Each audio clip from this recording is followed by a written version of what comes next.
മലയാള സിനിമയിലെ മുൻനിര താരങ്ങളിൽ ഫിറ്റ്നസ്സും യുവത്വവും കാത്തുസൂക്ഷിക്കുന്നതും പുത്തൻ ഔട്ട്ഫിറ്റുകൾ ട്രൈ ചെയ്യുന്ന കാര്യത്തിലും മുന്നിലാണ് നടി മഞ്ജു വാര്യർ. എന്നാൽ കഴിഞ്ഞ ദിവസം താരം അംബാസഡറായ മൈജിയുടെ ഒരു ഫംഗ്ഷനിൽ പങ്കെടുക്കാൻ എത്തിയിരുന്നു. കോഫി ബ്രൗൺ നിറത്തിലുള്ള സ്കേർട്ടും ടോപ്പുമായിരുന്നു വേഷം. ഫംഗ്ഷന്റെ വീഡിയോ സോഷ്യൽ മീഡിയയിൽ വൈറലായപ്പോൾ നടിയെ അധിക്ഷേപിച്ച് പ്രത്യക്ഷപ്പെട്ട കമന്റുകൾക്കെതിരെ ഫേസ്ബുക്ക് യൂസേഴ്സിൽ ഒരാളായ അനുചന്ദ്ര പങ്കുവച്ച കുറിപ്പാണ് ശ്രദ്ധ നേടുന്നത്. സ്ത്രീകൾക്ക് പ്രായം കൂടുമ്പോൾ അവർ എങ്ങനെ കാണപ്പെടണം, എങ്ങനെ പെരുമാറണം എന്നതിനെക്കുറിച്ച് സമൂഹത്തിൽ നിയന്ത്രണ മനോഭാവം കമന്റ് ബോക്സിൽ കണ്ടുവെന്ന് കുറിപ്പിൽ പറയുന്നു. കുറിപ്പിൽ ഇങ്ങനെയാണ്: എന്ത് കോലം കെട്ടിയാലും കാര്യമില്ല, പ്രായം പ്രായം തന്നെയാണ്, അത് ശരിക്കും അറിയുന്നുമുണ്ട്.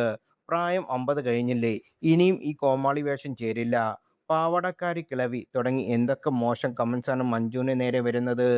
മൈജിയുടെ പരിപാടിക്കെത്തിയ മഞ്ജുവിൻ്റെ ഔട്ട്ഫിറ്റ് കണ്ടാണ് ഇതൊക്കെ പറയുന്നത് എന്നോർക്കണം. സ്ത്രീകൾ അവരുടെ പ്രായത്തിനനുസരിച്ച് സമൂഹം കൽപ്പിച്ചതുപോലെ മാത്രം ജീവിക്കണം എന്ന ധാരണ വെച്ച് പുലർത്തുന്ന ഒരു വൃത്തികെട്ട സമൂഹം ഇപ്പോൾ ഇവിടെ ഉണ്ടെന്നാണ് ഇത്തരം കമന്റിൽ പിന്നെയും പിന്നെയും വെളിവാക്കുന്നത്. ലജ്ജ തോന്നുന്നു.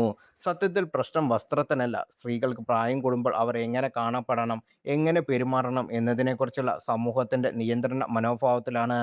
70 കഴിഞ്ഞ മമ്മൂക്കയാണ് ഇമാതിരി കിടിലൻ ഔട്ട്ഫിറ്റ് ധരിച്ചതെങ്കിൽ ഈ വിധ വൃത്തികേട് പലതും മമ്മൂക്കയ്ക്ക് കേൾക്കേണ്ടി വരുമോ?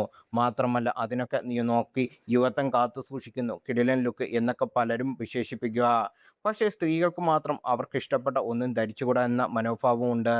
ഒരു ഫാഷൻ ഓറിയന്റഡ് പരിപാടിയിൽ പങ്കെടുക്കുമ്പോൾ ആളുകൾ പുതിയ സ്റ്റൈലുകളും ഔട്ട്ഫിറ്റുകളും പരീക്ഷിക്കുന്നത് സ്വാഭാവികമാണ്.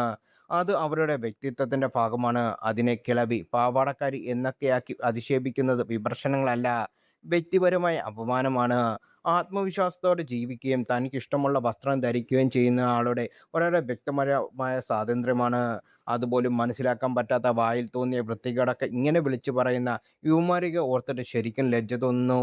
യുവമാരെ പെറ്റിട്ട് അമ്മമാർക്ക് പോലും ഇത് കണ്ട ലജ്ജ തോന്നും. കഷ്ടം എന്നായിരുന്നു കുറിപ്പ്. വിവാഹശേഷം സിനിമയും അഭിനയവുമായി ഉപേക്ഷിക്കുകയും നൃത്തത്തിൽ പോലും മഞ്ജു വിട്ടുനിൽക്കുകയായിരുന്നു. എന്നാൽ ഇതെല്ലാം കഴിഞ്ഞ് ഡിവോഴ്സിന് ശേഷമാണ് സിനിമയിലും നൃത്തത്തിലും മഞ്ജു വാര്യർ ശ്രദ്ധ പുലർത്തിയത്.